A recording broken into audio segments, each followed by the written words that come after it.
I know it's been a little quiet here lately, but life planning 32 acres has a way of filling every spare minute. But I wanted to pop in with a quick update and a little glimpse of how our new home design is going.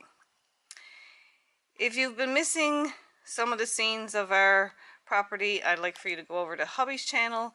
He's been picking up some of the slack.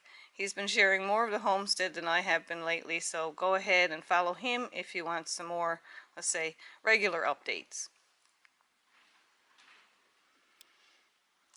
So what have I been up to? Well, planning out the full 32 acres for starters. That alone is quite a big project. I've also been deep into designing our new home and really trying to source healthier building materials. You think it'd be simple, and I've done it many times before, but some things have changed in the building world, and fire retardants and antibacterial coatings are now showing up on just about everything these days. So that's been a bit of a hunt for me. On top of that, I'm going through the lot sales, meeting with contractors, weighing the budget, doing my best to keep my health in balance through it all. And it's a lot, but it's getting pretty exciting. We're hoping to start this summer on the construction of the house. And this is the house. I'm calling it the Gableway. It's our future home, and it's pretty close to the home we already have. It's a small footprint design with age-in-place features built right in. Now, I'm a loft style person through and through, and as long as I'm able, I'll be using the stairs.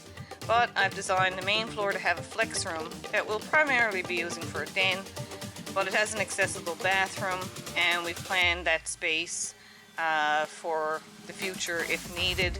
And I also have a space planned in there for an elevator that can be installed if we ever needed it in the future. I've been told by so many people, oh my god, at your age, don't go planning a two-story home. Well, I'm going to plan a two-story home, and I'm going to plan that I hopefully be able to get up the stairs, and if I can't, well, we do have the availability of, just small changes to a room, and then we can live on the main floor if we needed to. The outdoor layout takes full advantage of the sun. Most of the windows will be facing south.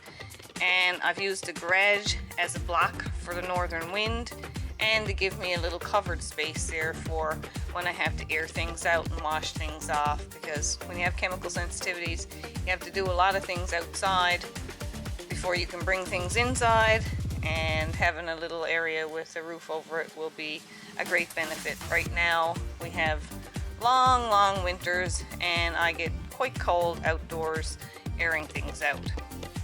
So it may not be everyone's style, but it's what works for us, for our land, for my sensitivities, and the way we want to live here.